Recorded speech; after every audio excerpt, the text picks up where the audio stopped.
Šodien mēs izmantosim sazarotu caurulīti, kas sastāvēs no 3 zariem. Caurulītes vietā mēs lietosim 3 dažāda izmēra caurspīdīgas silikona gumijas caurules, kuras pēc uzdevuma nosacījumiem ir līdzīgas asinsvadu kapilāriem.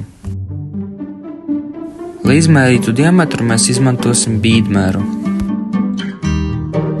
Šķidruma maisījumiem šļirci.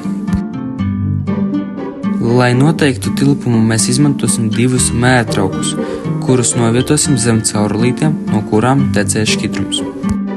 Lai iekrāsotu šķidrumu, mēs izmantosim vara vitriolu un ūdeni, kura temperatūra ir tāda pati kā cilvēka ķermeņa temperatūra – 37 grādi. Ar bīdmēra palīdzību mēs izmēram un nosakām katras caurulītes iekšējo diametru, kuras pēc kārtas ir sanumurētas. Lai labāk noteiktu tilpumu un redzētu šķidruma plūsmu, mēs veidosim šķidrumu no vara vitriola.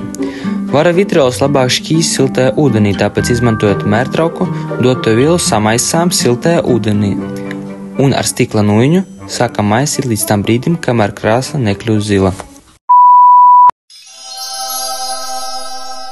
Pirmais. Iepildām šļircē izveidotu vara vitriola šķidrumu.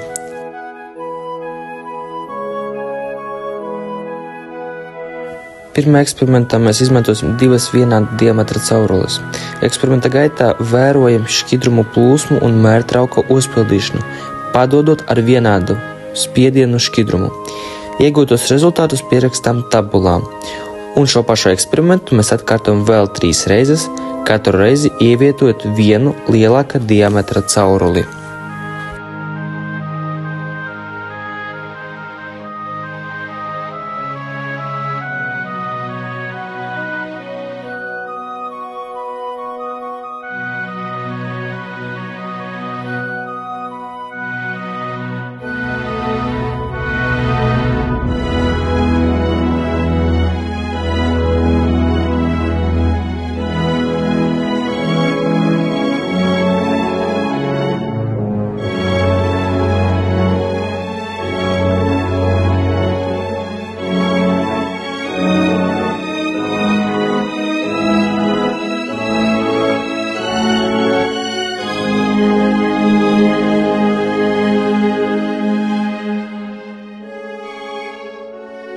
A few moments later. Kādi ir mūsu rezultāti?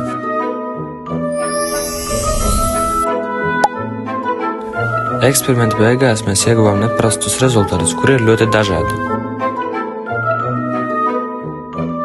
Tagad jūs varat redzēt mūsu rezultātus.